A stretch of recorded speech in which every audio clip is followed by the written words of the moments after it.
Yo, what's going on, everybody out there? This is Popular Stranger, and welcome back to another episode of my franchise on MLB 13, the show with the Colorado Rockies. And in today's episode, we have no gameplay, but we are going through some housekeeping things, league leaders, standings, all that good stuff, as I mentioned in episode 5, which dropped over the weekend or at the end of last week. I can't remember, whenever, but make sure you check it out if you missed it.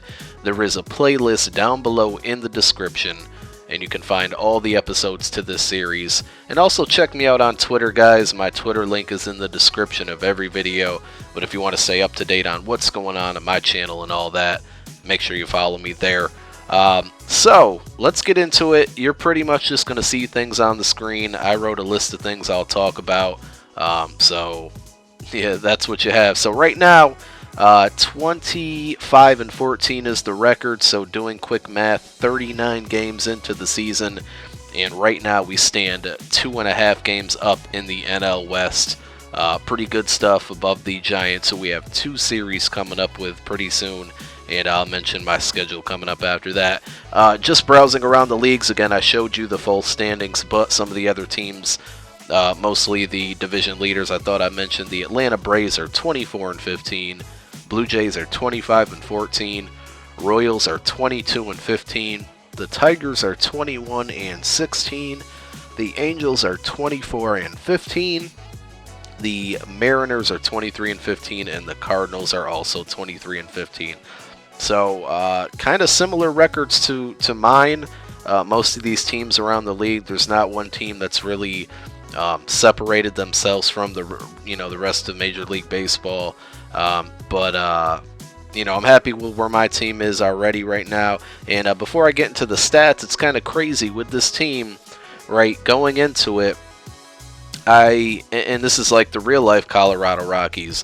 They have a ton of hitting power. They can score runs. Their batting is crazy. They have a ton of sluggers. Tulowitzki, Carlos Gonzalez, Willeen Rosario, Dexter Fowler started off the season with like 7 home runs in the first month. He slowed down. I'm talking of real life, of course, right now. And the question mark of the team is the pitching. Kind of a bunch of older pitchers.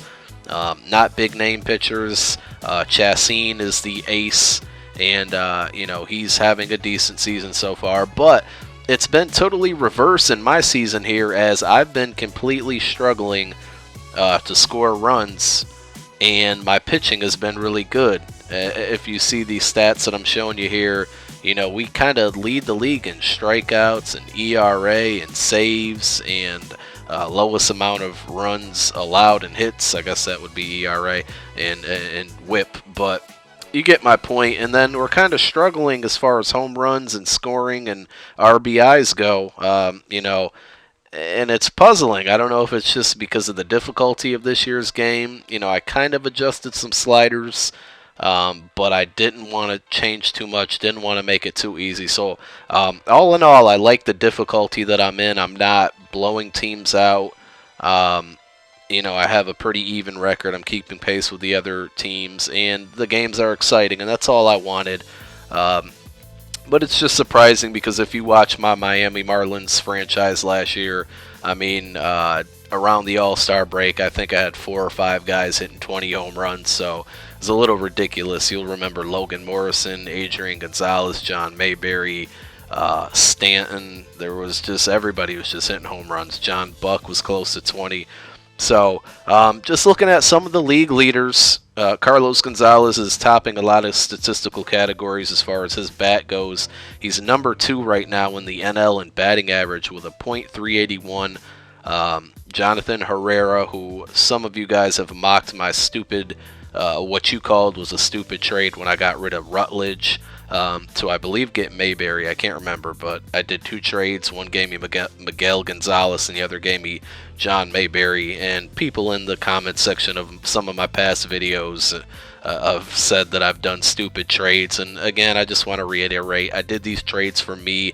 I know they might not make sense in real life, but John Mayberry was a guy I wanted on my team, and I was also just looking to get some better starting pitching. But anyway, I shouldn't have to explain myself, because Jonathan Herrera, my second baseman, is in the top 10 in batting average, hitting .349 right now. And then again, I mentioned Carlos Gonzalez. He's number 1 in the NL in hits with 53. He's in the top 10 with home runs, with 9, and top 10 in RBIs with 28. So definitely going to try to chase that triple crown with him. I think that would be really awesome to achieve.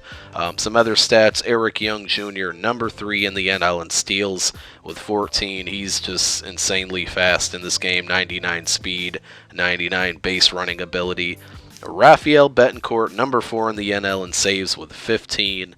And again, I mentioned a ton of close games, competitive games, so he gets a lot of save opportunities.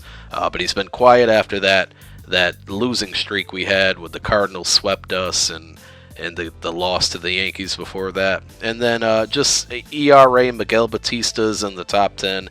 His ERA right now is 2.13. So as you see right now, just going through the Golden Glove, Silver Sluggers, MVP races, things like that. And at the end of the video, which I'm kind of disappointed in, and I guess it's because my stats aren't that great, going through the All-Star voting, a lot of my guys are not on the list. Obviously, Cargo is up there, but and a couple of my pitchers. But other than that, nobody's really showing their stats and getting votes there for the public. So hopefully we can change that, especially with Tulowitzki. I'd like to get him there. So this episode's wrapping up. I hope you guys enjoyed it. Make sure you click that thumbs up if you did. I truly would appreciate it. And we'll be back probably next week with the 7th episode, and it will be a gameplay. Cubs, Giants, D-backs, Giants, Astros, and Dodgers coming up in the future. Peace.